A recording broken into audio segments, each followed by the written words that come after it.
Hello friends, welcome to our channel. Friends, ఈ వీడియోలో Telangana high court and జిల్లా కోర్టుకి సంబంధించినటువంటి ఉద్యోగాల్లో జీకే పార్ట్లో మనకి ఇండియన్ పాలిటీ నుంచి మనకి 3 to 5 క్వశ్చన్స్ వరకు అయితే అడుగుతున్నారు. సో ఈ టాపిక్కి సంబంధించినటువంటి మోస్ట్ ఇంపార్టెంట్ టాప్ 100 బిట్స్ అయితే చూద్దాము. ఇది పార్ట్ 1 వీడియో. సో వీడియో చూస్తున్నటువంటి వారు వీడియోని లైక్ చేసి ఛానల్ని సపోర్ట్ చేయండి. చాలామంది వీడియోస్ చూస్తున్నారు కానీ లైక్ చేయట్లేదు. ఈ వీడియోకి 1000 లైక్స్ అయితే ఎక్స్పెక్ట్ చేస్తున్నాను. సో ప్రతి ఒక్కరు లైక్ చేసి మీ ఫ్రెండ్స్కి షేర్ చేయండి. ఫస్ట్ టైం మన ఛానల్ని విజిట్ చేస్తే సబ్స్క్రైబ్ చేసుకుని బెల్ సింబల్ని యాక్టివేట్ చేసుకోండి.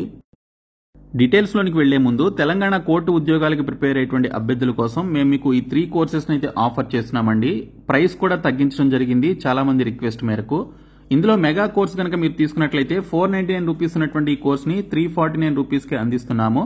సో ఇందులో మీకు అన్ని కోర్సెస్ కూడా అవైలబుల్ గా ఉంటాయి. 25 mock tests English medium and Telugu మీడియంలో ఉంటాయి. వీడియో క్లాసెస్ తెలుగు మీడియంలో ఉన్నాయి. 30,000 ప్లస్ బిట్స్ ఉన్నటువంటి జీకే అండ్ ఇంగ్లీష్ కి సంబంధించినటువంటి ప్రీవియస్ బిట్స్ యొక్క పీడిఎఫ్స్ అవైలబుల్ గా ఉన్నాయి. అండ్ ప్రీవియస్ పేపర్స్ తో పాటు కంప్యూటర్ నాలెడ్జ్ కి సంబంధించినటువంటి కోర్సును కూడా ఇందులోనే యాడ్ చేయడం జరిగింది. ఎవరైతే system assistant and computer operator పోస్టులకి ప్రిపేర్ అవుతున్నారో వారికి ఈ యొక్క ఫుల్ కోర్స్ అనేది 100% యూజ్ అవుతుంది కాబట్టి సో ప్రతి ఒక్కరు కూడా ఈ కోర్స్ అయితే తీసుకోండి. అలాగే మీకు ఓన్లీ పీడిఎఫ్ కోర్స్ కావాలి అనుకుంటే 199 రూపీస్ ఉన్నటువంటి ఈ కోర్స్ని 149 రూపీస్కి అందిస్తున్నాము. ఇందులో అన్ని PDFs, static GK, current affairs, sports current affairs, monthly wise current affairs తో పాటు జీకే అండ్ ఇంగ్లీష్ కి సంబంధించిన 30,000 ప్లస్ బిట్స్, ప్రీవియస్ పేపర్స్ అన్ని కూడా ఉంటాయి. ఇంకా 25 మాక్ టెస్ట్ మీరు సపరేట్ గా తీసుకోవాలి అనుకుంటే సపరేట్ గా కూడా ఉంటుంది. సో ఈ 25 మాక్ టెస్ట్ కూడా మీరు తీసుకోవచ్చు. ఇది 149 రూపీస్కే మేము మీకు అందిస్తున్నాము. కాబట్టి ప్రతి ఒక్కరు కూడా డిస్క్రిప్షన్ లో ఉన్నటువంటి యాప్ ని డౌన్లోడ్ చేసుకొని ఈ ఫస్ట్ 2 కోర్సెస్ సంబంధించి మనకి ఇక్కడ యాప్ హోమ్ పేజ్ లో టీఎస్ ఎగ్జామ్స్ అనేటువంటి బాక్స్ లో ఉంటుంది ఈ 2 కోర్సెస్. అదే మీరు మాక్ టెస్ట్ తీసుకోవాలి అనుకుంటే టెస్ట్ సిరీస్ అని చెప్పేసి ఇక్కడ ఒక బాక్స్ అయితే ఉంటుంది యాప్ హోమ్ పేజ్ లో. సో 25 మాక్ టెస్ట్లకి సంబంధించినటువంటి టెస్ట్ సిరీస్ తో పాటు 600 బిట్స్ ఉన్నటువంటి సినానిమ్స్ అండ్ యాంటోనిమ్స్ కి సంబంధించినటువంటి టెస్ట్ సిరీస్ కూడా ఉంటుంది. సో అవి కూడా తీసుకోండి. సో డిస్క్రిప్షన్ లో యాప్ లింక్ ఉంటుంది, చూడండి. ఫస్ట్ క్వశ్చన్ చూసుకున్నట్లయితే, who is known as the father of political science? రాజనీతి శాస్త్ర పితామహుడిగా ఎవరిని పిలుస్తారు అని అడిగారు. సో ఇక్కడ చూసుకుంటే అరిస్టాటిల్ని రాజనీతి శాస్త్ర పితామహుడిగా అంటే ఫాదర్ ఆఫ్ పొలిటికల్ సైన్స్ గా పిలవడం జరుగుతుంది. So option C right answer. ఇక్కడ మనం ఎక్స్ప్లెనేషన్ చూస్తే Aristotle is regarded as the father of political science. He was a great Greek philosopher. He was the first one to give a working definition of political science. అరిస్టాటిల్ని రాజనీతి శాస్త్ర పితామహుడిగా భావిస్తారు. ఆయన గొప్ప Greek తత్వవేత్త. రాజనీతి శాస్త్రానికి వర్కింగ్ డెఫినిషన్ ఇచ్చినటువంటి మొదటి వ్యక్తి ఆయనే. Next question, who has the power to implement fundamental rights? ప్రాథమిక హక్కులను అమలు చేసేటువంటి అధికారం ఎవరికి ఉంది అని చెప్పేసి అడిగారు. రైట్ ఆన్సర్, సుప్రీంకోర్టు అండ్ హైకోర్టుకి సంబంధించి ఈ ఫండమెంటల్ రైట్స్ ని ఇంప్లిమెంట్ చేసేటువంటి అధికారం అయితే ఉంటుంది. Option A right answer. So ఇక్కడ చూసుకుంటే the fundamental rights are enshrined in Part 3 of the Constitution, Article 12 to 35. Part 3 of the Constitution is described as the Magna Carta of India. Okay, so Part 3 of Indian Constitution ఏదైతే ఉందో భారత రాజ్యాంగంలోని parts wise గా divide చేసినటువంటి ఒక articles లో Part 3 కి సంబంధించినటువంటి ఒక భాగం ఏదైతే ఉందో దాన్ని మాగ్నా కార్టా ఆఫ్ ఇండియా అని చెప్పేసి కూడా పిలుస్తారు. చాలా ఇంపార్టెంట్ బిట్ ఇది. సో ఈ విధంగా కూడా అడుగుతారు. ఇంకా ఇక్కడ ఆర్టికల్స్ మనకి ఏవైతే ఉన్నాయో 12 to 35 ఇవన్నీ కూడా ఫండమెంటల్ రైట్స్ కి సంబంధించినటువంటి ఆర్టికల్స్ అన్నమాట. ఈ ఆర్టికల్స్ అన్ని కూడా Part 3 ఆఫ్ ఇండియన్ కాన్స్టిట్యూషన్ లో వాటిని పెట్టడం జరిగింది. Next question, who among the following described democracy as the tyranny of the majority? క్రింది వారిలో ఎవరు ప్రజాస్వామ్యాన్ని మెజారిటీ నిరంకుశత్వంగా అభివర్ణించారని అడిగారు. సో రైట్ ఆన్సర్ వచ్చేసి ఆప్షన్ బి అండి. సో డి టోక్విల్లే అనేటువంటి ఆయన ప్రజాస్వామ్యాన్ని మెజారిటీ నిరంకుశత్వంగా అభివర్ణించడం జరిగింది. సో ఇక్కడ చూసుకుంటే Alexis de Tocqueville is best known for his insightful commentary on American democracy. Alexis de Tocqueville American ప్రజాస్వామ్యంపై తన అంతర్దృష్టితో కూడినటువంటి వ్యాఖ్యానానికి సంబంధించి ప్రసిద్ధి చెందడం జరిగింది. సో ఆయన ప్రజాస్వామ్యాన్ని మెజారిటీ నిరంకుశత్వంగా అభివర్ణించారు, అంటే టైరనీ ఆఫ్ ది మెజారిటీ అని చెప్పేసి అనడం జరిగింది. Next question, which of the following states has the highest Lok Sabha seats? దిగువ పేర్కొన్నటువంటి ఏ రాష్ట్రంలో అత్యధిక లోక్సభ స్థానాలు ఉన్నాయని చెప్పేసి అడిగారు. సో ఇక్కడ చూసుకుంటే ఇచ్చినటువంటి ఆప్షన్స్ని బట్టి చూస్తే మనకి మహారాష్ట్ర ఫస్ట్ పొజిషన్లో అయితే ఉంటుంది. తర్వాత మనకి పశ్చిమ బెంగాల్ అయితే మనకి 39 సీట్స్ వరకేమో ఉన్నాయి. మహారాష్ట్రకి సంబంధించి చూసుకుంటే 48 ఎంపీ సీట్స్ అయితే ఉన్నాయి. అయితే దేశంలో అత్యధిక ఎంపీ సీట్స్ కలిగినటువంటి రాష్ట్రం వచ్చేసి యూపీ అండి, ఉత్తరప్రదేశ్లో మొత్తంగా 80 ఎంపీ స్థానాలు ఉన్నాయి. సో సెకండ్ పొజిషన్ వచ్చేసి మహారాష్ట్ర అనమాట. సో మహారాష్ట్రలో 48 ఎంపీ స్థానాలు అయితే ఉన్నాయి. సో ఇక్కడ చూసుకుంటే ఇచ్చినటువంటి ఆప్షన్స్ని బట్టి చూసుకుంటే మహారాష్ట్ర అనేది టాప్ పొజిషన్ అనమాట. So Uttar Pradesh is the state having largest representation in Lok Sabha 80 seats. Maharashtra stands second position with 48 seats అని చెప్పేసి ఇచ్చారు. కాబట్టి 48 స్థానాలతో మహారాష్ట్ర మామూలుగా దేశంలో సెకండ్ పొజిషన్లో ఉంది. బట్ ఇక్కడ ఇచ్చినటువంటి ఆప్షన్స్లో చూసుకుంటే మహారాష్ట్రకే ఎక్కువ సీట్స్ అయితే ఉంటాయి. సో ఇది మీరు ఈ యొక్క డిఫరెన్స్ గమనించండి. బట్ లోక్సభలో అత్యధిక ప్రాతినిధ్యం వహించేటువంటి ఎంపీ స్థానాలు కలిగినటువంటి రాష్ట్రం వచ్చేసి ఉత్తరప్రదేశ్ అనమాట. Next question, in year an act was passed to recognise సిన్హళ as the only official language in Sri Lanka. శ్రీలంకలో సింహళాన్ని ఏకైక అధికార భాషగా గుర్తించడానికి ఒక చట్టం ఆమోదించబడింది. ఆ చట్టం ఏంటని చెప్పేసి అడిగారు. సో ఆ చట్టం వచ్చేసి 1962 AD అండి. సో 1962 AD అనేటువంటి చట్టాన్ని అయితే తీసుకురావడం జరిగింది. శ్రీలంక జనాభాలో 75% సింహళీయులు మరియు 24% తమిళులు మాట్లాడేటువంటి వారు ఉన్నారు. సో ఇక్కడ 75% సింహళీయులు అలాగే 24% తమిళ్ మాట్లాడేటువంటి వారు ఉంటే 11% శ్రీలంక తమిళులు, 9% మూర్లు మరియు 4% భారతీయ తమిళులు ఉన్నారు. ఇంకా చిన్న కమ్యూనిటీలు అయినటువంటి మలైలు, బర్గర్లు మరియు ఇతరులు ఇక్కడ ఈ దేశంలో ఉండడం జరిగింది. Next question, Kautilya's theory of Rajamandala belongs to. కౌటిల్యుడి రాజమండల సిద్ధాంతం దేనికి సంబంధించింది? రైట్ ఆన్సర్ వచ్చేసి ఇది ఇంటర్ స్టేట్ రిలేషన్స్ గురించి తెలిపేటువంటి రాజమండల సిద్ధాంతం అండి. సో ఇక్కడ మనకి విదేశాంగ విధానం మరియు అంతర్రాష్ట్ర సంబంధాల గురించి తెలుపుతుంది. Foreign policy and inter state relations గురించి తెలిపేటువంటి సిద్ధాంతం అనమాట. సో ఇక్కడ చూసుకుంటే inter state relations and foreign policy find a prominent place in Kautilya's Arthashastra. He has tried to explain the dynamics of interstate relations through his Mandala theory. Okay, కౌటిల్యుడు అర్థశాస్త్రంలో అంతరాష్ట్ర సంబంధాలు, విదేశాంగ విధానానికి సంబంధించినటువంటి ప్రముఖ స్థానం గురించి మాట్లాడడం జరిగింది. తన మండల సిద్ధాంతం ద్వారా అంతరాష్ట్ర సంబంధాల గతిశీలతను వివరించేటువంటి ప్రయత్నం అయితే చేశాడు. ఇంకా next question, democracy was first practised in. ప్రజాస్వామ్యాన్ని మొదట ఆచరణలో పెట్టినటువంటి దేశం ఏది? రైట్ ఆన్సర్ వచ్చేసి గ్రీస్ దేశం అండి. సో ఈ గ్రీస్ దేశంలోనే పెట్టారు. సో ఇక్కడ చూసుకుంటే మనకి option B right answer. The term democracy first appeared in ancient Greek political and philosophical thought in the city state of Athens during classical antiquity. The word comes from demos, common people and kratos, strength అని చెప్పేసి ఇచ్చారు. So ఇక్కడ చూసుకుంటే ప్రజాస్వామ్యం అనేటువంటి పదం ప్రాచీన Greek రాజకీయ మరియు తాత్విక చింతనలో క్లాసికల్ పురాతన కాలంలో ఏథెన్స్ నగర రాజ్యంలో మొదటిసారి కనిపించింది. ఈ పదం డెమోలు, సామాన్యులు మరియు క్రాటోలు బలం నుండి వచ్చిందనమాట. Next question, who authored the book silent spring. Silent spring అనేటువంటి పుస్తకాన్ని ఎవరు రాశారు? రైట్ ఆన్సర్ వచ్చేసి రాచెల్ కార్సన్ అనేటువంటి అతను రాశారండి. సో రాచెల్ కార్సన్ అనేటువంటి వారు ఈ యొక్క సైలెంట్ స్ప్రింగ్ అనేటువంటి పుస్తకాన్ని రాయడం జరిగింది. సో ఆప్షన్ సి అనేది దీనికి సంబంధించినటువంటి right answer. So silent spring non fiction book written by Rachel Carson that became one of the most influential books in the modern environmental movement. Rachel Carson రాసినటువంటి silent spring non fiction book అయినటువంటి ఒక పుస్తకం ఆధునిక పర్యావరణ ఉద్యమంలో అత్యంత ప్రభావవంతమైనటువంటి పుస్తకాల్లో ఒకటిగా మారింది. Next question, president Droupadi Murmu has appointed doctor justice Dhananjaya Yeshwant Chandrachud as the chief justice of India అని చెప్పేసి అడిగారు. సో ఎన్నవ చీఫ్ జస్టిస్ ఆఫ్ ఇండియాగా ఈ యొక్క చంద్రచూడ్ ఎవరైతే ఉన్నారో, ఓకే, ధనుంజయ యశ్వంత్ చంద్రచూడ్ గారిని ఎన్నవ ప్రధాన న్యాయమూర్తిగా భారతదేశానికి సంబంధించి ద్రౌపది ముర్ము గారు నియమించడం జరిగిందని చెప్పేసి అడిగారు. సో రైట్ ఆన్సర్ వచ్చేసి 50th చీఫ్ జస్టిస్ ఆఫ్ ఇండియాగా నియమించడం జరిగిందండి. అయితే ఇప్పుడు మనకి 51st chief justice of India అయితే చేంజ్ అయ్యారు రీసెంట్ గానే. సో ఆయన May 13th అయితే రిటైర్ కావడం జరుగుతుంది. ఆయన పేరు వచ్చేసి సంజీవ్ ఖన్నా అండి. So chief justice of India present 51st chief justice of India వచ్చేసి సంజీవ్ ఖన్నా గారు. ఓకే, సంజీవ్ ఖన్నా. సంజీవ్ ఖన్నా గారు present 51st chief justice of ఇండియాగా రీసెంట్గా అపాయింట్ కావడం జరిగింది. ఈయన మే 13th రిటైర్ అవుతారనమాట. సో ఆయన ప్లేస్లో మరొకరు వస్తారు. So 50th chief justice of ఇండియాగా ఎవరిని ద్రౌపది ముర్ము గారు అపాయింట్ చేశారంటే గతంలో ధనుంజయ యశ్వంత్ చంద్రచూడ్ అనేటువంటి ఆయన్ని అపాయింట్ చేయడం జరిగింది. సో ఇక్కడ చూసుకుంటే మనకి ఈయన ఫాదర్ కూడా గతంలో చీఫ్ జస్టిస్ ఆఫ్ ఇండియాగా కూడా పనిచేయడం జరిగింది. సో ఈయన కూడా 50th చీఫ్ జస్టిస్ ఆఫ్ ఇండియాగా జస్టిస్ చంద్రచూడ్ గారు పనిచేశారు. అండ్ రీసెంట్గా ఆయన రిటైర్ కావడం జరిగింది జనవరిలో. సో ఆయన ప్లేస్లో 51st చీఫ్ జస్టిస్ ఆఫ్ ఇండియాగా సంజీవ్ ఖన్నా గారు అపాయింట్ అయ్యారు. అయితే first chief justice of India సుప్రీంకోర్టుకి సంబంధించి ఎవరంటే హెచ్జే కనియా అండి.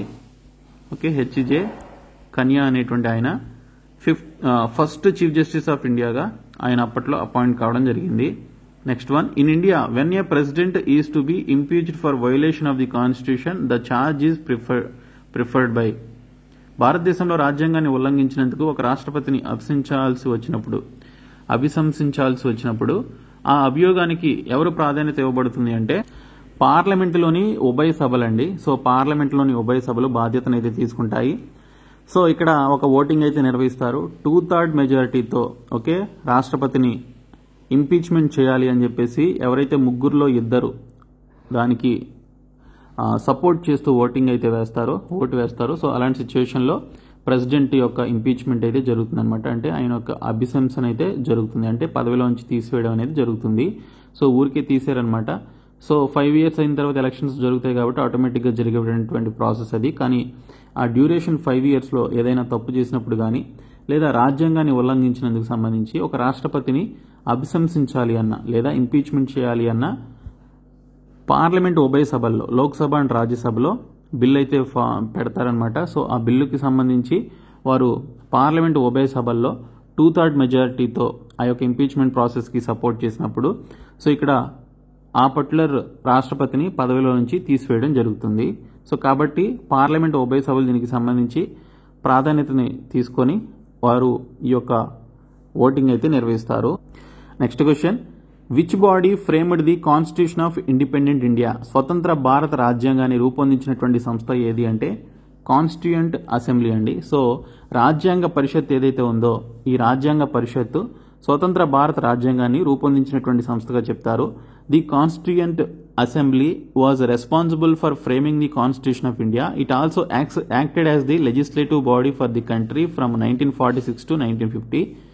It comprised elected representatives and nominated members of princely states. Okay, so భారత రాజ్యాంగాన్ని రూపొందించేటువంటి బాధ్యత రాజ్యాంగ సభదే. ఇది 1946 నుండి 1950 వరకు దేశానికి ప్రధాన శాసన సంస్థగా కూడా పనిచేసింది. ఇందులో సంస్థానాల నుంచి ఎన్నికైనటువంటి ప్రజా ప్రతినిధులు నామినేటెడ్ సభ్యులు కూడా ఉండేవారనమాట. Next question, the constituent assembly was set up in. రాజ్యాంగ పరిషత్తును ఇక్కడ ఏర్పాటు చేశారు లేదా ఎప్పుడు ఏర్పాటు చేశారని చెప్పేసి అడిగారు. సో రైట్ ఆన్సర్ వచ్చేసి 1946లో దీన్ని ఏర్పాటు చేయడం జరిగింది. సో ఇక్కడ చూసుకుంటే the constituent assembly was set up in 1946 as a result of the partition under the Mountbatten plan. A separate constituent assembly of Pakistan was established on 3rd June 1947. 1946లో రాజ్యాంగ పరిషత్ ఏర్పాటైంది. విభజన ఫలితంగా మౌంట్ బాటన్ ప్రణాళిక ప్రకారం 1947 June 3న పాకిస్తాన్ ప్రత్యేక రాజ్యాంగ సభనైతే స్థాపించడం జరిగింది. సో మనకైతే 1946లో ఈ యొక్క రాజ్యాంగ పరిషత్ కాన్స్టిట్యూయెంట్ అసెంబ్లీ అయితే ఏర్పాటు చేయడం జరిగింది. Next question, who proposed the preamble before the drafting committee of the constitution? రాజ్యాంగ ముసాయిదా కమిటీ ముందు పీఠికను ఎవరు ప్రతిపాదించారు? సో రైట్ ఆన్సర్ వచ్చేసి జవహర్లాల్ నెహ్రూ గారండి. సో ఇక్కడ చూసుకుంటే Jawaharlal Nehru proposed the preamble before the drafting committee of the constitution. It laid down the fundamentals, ideology and philosophy of constitutional structure. The preamble is an introduction to the constitution of India which contains the summary and essence of the objectives of the constitution. Okay, so మనకి భారత రాజ్యాంగంలో book open చేసిన వెంటనే మనకు ఒక preamble అయితే ఉంటుంది. So దాన్ని రాజ్యాంగ పీఠిక అని చెప్పేసి అంటాము. సో దీన్ని ప్రతిపాదించింది ఎవరు అంటే జవహర్లాల్ నెహ్రూ గారు. సో జవహర్లాల్ నెహ్రూ రాజ్యాంగ ముసాయిదా కమిటీ ముందు పీఠికను ప్రతిపాదించారు. ఇది రాజ్యాంగ నిర్మాణం యొక్క మౌలిక అంశాలు, భావజాలం మరియు తత్వాన్ని నిర్దేశించింది. పీఠిక అనేది భారత రాజ్యాంగం యొక్క పరిచయం. ఇది రాజ్యాంగం యొక్క లక్ష్యాల సారాంశం మరియు సారాంశాన్ని కలిగి ఉంటుంది. Next one, the constitution of India was adopted by the, భారత రాజ్యాంగాన్ని ఆమోదించింది ఎవరు? సో రైట్ ఆన్సర్ వచ్చేసి కాన్స్టిట్యూయెంట్ అసెంబ్లీ అండి. రాజ్యాంగ పరిషత్తు దీన్ని ఆమోదించడం జరిగింది. The constitution of India was adopted by the constituent assembly on 26th November 1949. The constituent assembly of India adopted to the constitution of India and it came into effect on 26th January 1950. So ఇక్కడ చూసుకుంటే భారత రాజ్యాంగాన్ని రాజ్యాంగ సభ ఆమోదించడం జరిగింది. అది ఎప్పుడు అంటే 1949 నవంబర్ 26వ తేదీన ఈ యొక్క భారత రాజ్యాంగ సభ భారత రాజ్యాంగాన్ని ఆమోదించింది. అయితే ఇది మనకు అమల్లోకి వచ్చింది ఎప్పుడు అంటే 26th January 1950 అమల్లోకి వచ్చింది. సో ఈ క్వశ్చన్ కూడా అడుగుతారు.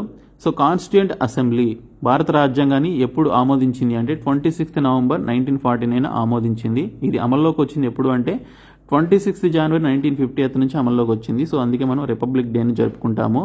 Next question, initially how many members were the part of the constituent assembly? మొదట్లో రాజ్యాంగ పరిషత్లో ఎంతమంది సభ్యులు ఉండేవారు? రైట్ ఆన్సర్ వచ్చేసి 389 మంది సభ్యులు అయితే ఉండేవారండి. సో ఇక్కడ చూసుకుంటే the constituent assembly considered of 389 members, provinces వచ్చేసి 292 మెంబర్స్ అయితే ఉండేవారు. ప్రావిన్సెస్లో 292 మెంబర్స్ ఉంటే ఇక్కడ మనకి కాన్స్టిట్యూయెంట్ అసెంబ్లీలో 389 మెంబర్స్ అయితే ఉండేవారు. Next question, how many languages are contained in the 8th schedule of Indian constitution? భారత రాజ్యాంగంలోని 7వ షెడ్యూల్లో ఎన్ని భాషలు ఉన్నాయని చెప్పేసి అడిగారు. సో మనకి అఫీషియల్గా 8th షెడ్యూల్లో మెన్షన్ చేసినటువంటి భాషలు 22 భాషలు అండి. తెలుగుతో పాటు మొత్తం 22 భాషలు అయితే ఉన్నాయి. సో ఇక్కడ చూసుకుంటే మనకి there are 22 official languages in India and they are covered under the 8th schedule of the Indian constitution. భారత రాజ్యాంగంలో 22 అధికారిక భాషలు అయితే ఉన్నాయి మరియు అవి భారత రాజ్యాంగంలోని 8వ షెడ్యూల్ పరిధిలోకి రావడం జరుగుతుంది.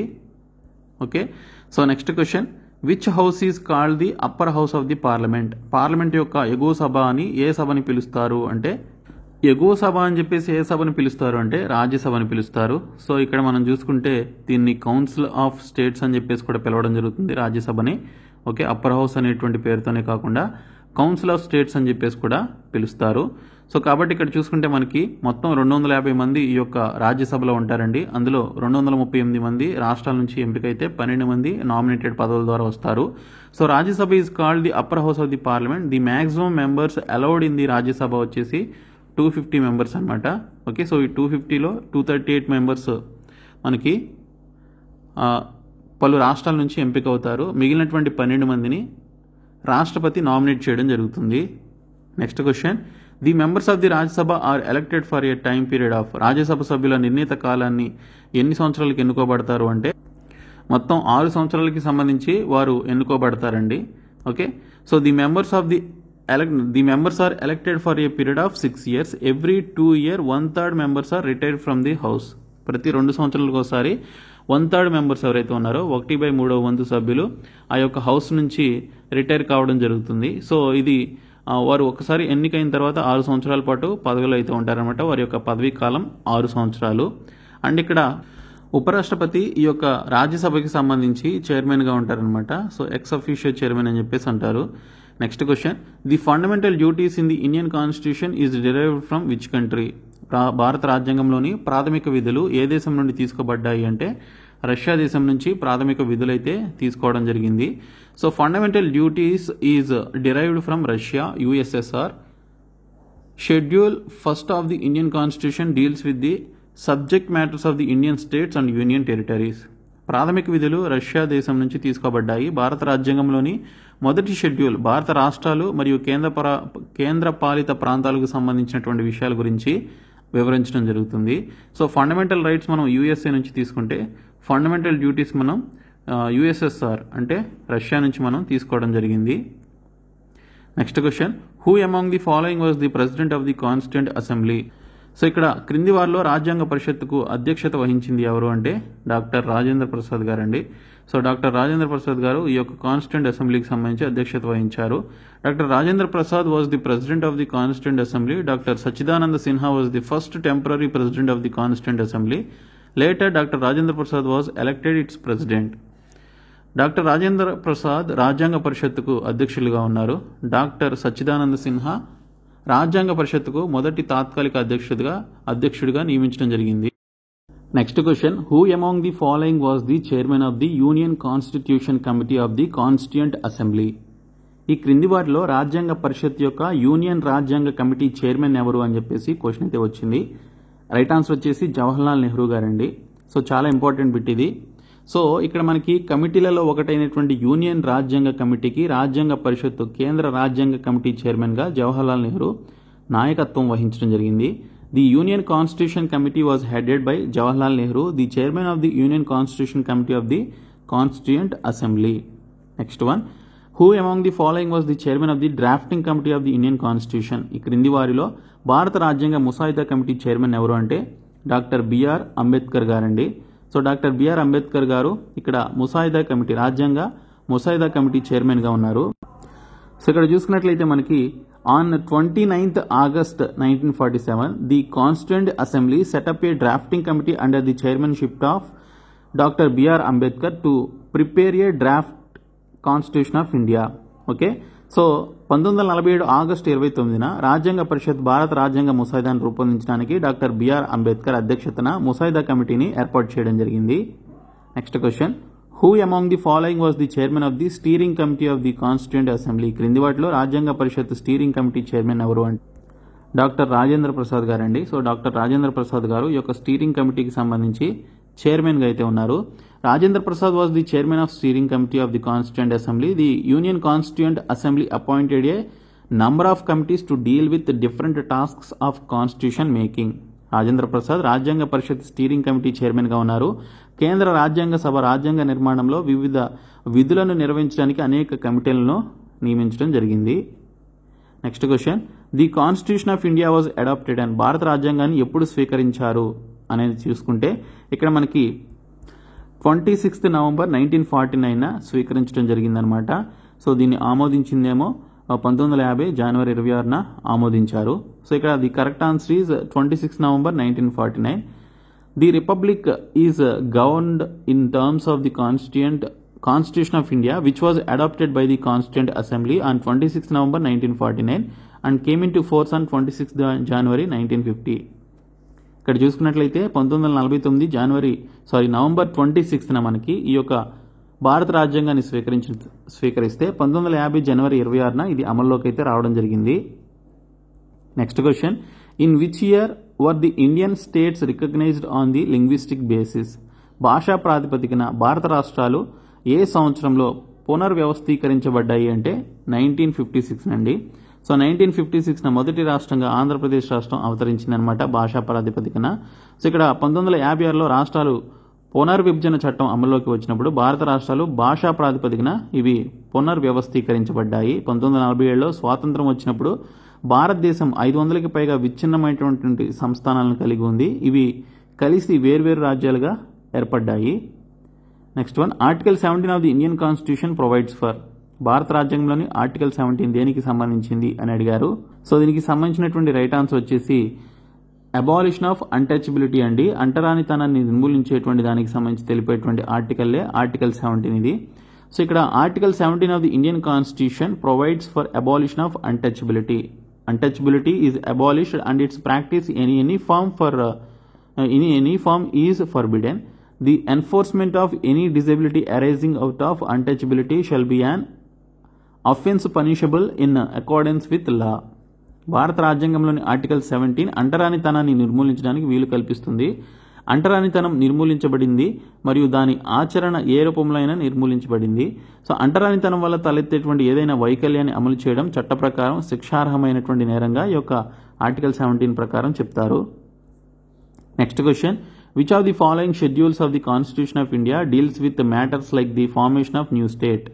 భారత రాజ్యాంగంలోని క్రింది షెడ్యూళ్లలో ఏది కొత్త రాష్ట్ర ఏర్పాటు వంటి విషయాలకు సంబంధించింది? రైట్ ఆన్సర్ వచ్చేసి first schedule of Indian constitution అండి. సో ఇండియన్ కాన్స్టిట్యూషన్ ఏదైతే ఉందో ఇది ఫస్ట్ షెడ్యూల్ మనకి కొత్త రాష్ట్రాలని ఏర్పాటు చేయడం గురించి మాట్లాడతాయి అనమాట. సో ఇక్కడ మనకి చూసుకున్నట్లయితే schedule first of the Indian constitution deals with the subject matters of the Indian state and the union territories. Initially the constitution had 395 articles and 22 parts and 8 schedules. Now at present the Constitution of India has 448 articles in 25 parts and 12 schedules అని చెప్పేసి so దీనికి సంబంధించి అయితే ఉంది. So ఇది మనకి first schedule ఏదైతే ఉందో ఫస్ట్ షెడ్యూల్ భారత రాష్ట్రాలు అండ్ యూనియన్ గురించి తెలుపుతాయన్నమాట. కొత్త రాష్ట్రాల ఏర్పాటుకు సంబంధించి తెలిపేటువంటి షెడ్యూల్ అది. ఒరిజినల్ కాన్స్టిట్యూషన్లో మనకి 395 ఆర్టికల్స్ ఉండేవి. వాటిని 22 పార్ట్స్గా డివైడ్ చేశారు. 8 షెడ్యూల్స్ ఉండేవి. అయితే ప్రస్తుతం మనకి 448 ఆర్టికల్స్ ఉన్నాయి. 25 పార్ట్స్గా డివైడ్ చేశారు. 12 షెడ్యూల్స్ ఉన్నాయన్నమాట. సో 9, 10, 11, 12 షెడ్యూల్స్ ఏవైతే ఉన్నాయో వాటిని భారత రాజ్యాంగాన్ని సవరించి యాడ్ చేయడం జరిగింది. సో ఈ 12 షెడ్యూల్స్ చదవాలి, 25 పార్ట్స్ చూసుకోవాలి, అట్లీస్ట్ 395 ఆర్టికల్స్ అయినా చూసుకోవాలి. సో చాలా ఇంపార్టెంట్. ఇంకా నెక్స్ట్ వన్ వచ్చేసి how many schedules does the constitution of India contain. So ఇప్పుడే చెప్పాను మొత్తం 12 షెడ్యూల్స్ అయితే మనకి ఉన్నాయన్నమాట. సో మొత్తం 12 షెడ్యూల్స్ అయితే ఉన్నాయి. సో ఈ 12 షెడ్యూల్స్ మీరు ఖచ్చితంగా చదువుకోవాలి. ప్రతి షిఫ్ట్లో ఒక షెడ్యూల్ గురించి మనకి రీసెంట్గా జరిగిన ఆర్ఆర్బి కానిస్టేబుల్ ఎగ్జామినేషన్లో అయితే అడిగారు, ఆర్పిఎఫ్ కానిస్టేబుల్ ఎగ్జామినేషన్లో అడిగారు. కాబట్టి మొత్తం మీరు ఈ 12 షెడ్యూల్స్ని చదువుకొని వెళ్లాల్సి ఉంటుంది ఎగ్జామినేషన్కి. So next question, the concept of constitution first originated in. రాజ్యాంగం అనేటువంటి భావన మొట్టమొదటిగా ఎక్కడ పుట్టింది?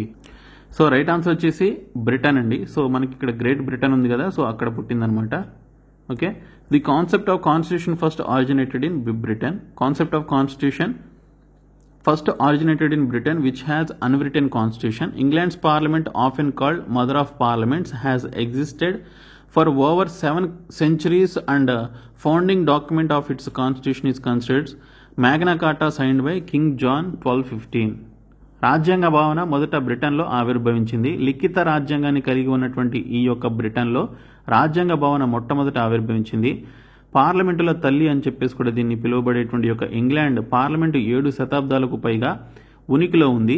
మరియు దాని రాజ్యాంగ స్థాపక పత్రం 1215లో కింగ్ జాన్ సంతకం చేసినటువంటి మ్యాగ్నా కార్టాగా పరిగణించబడుతుంది. సో ప్రపంచంలోనే బ్రిటన్ కాన్స్టిట్యూషన్ కలిగినటువంటి దేశం బ్రిటన్ అన్నమాట.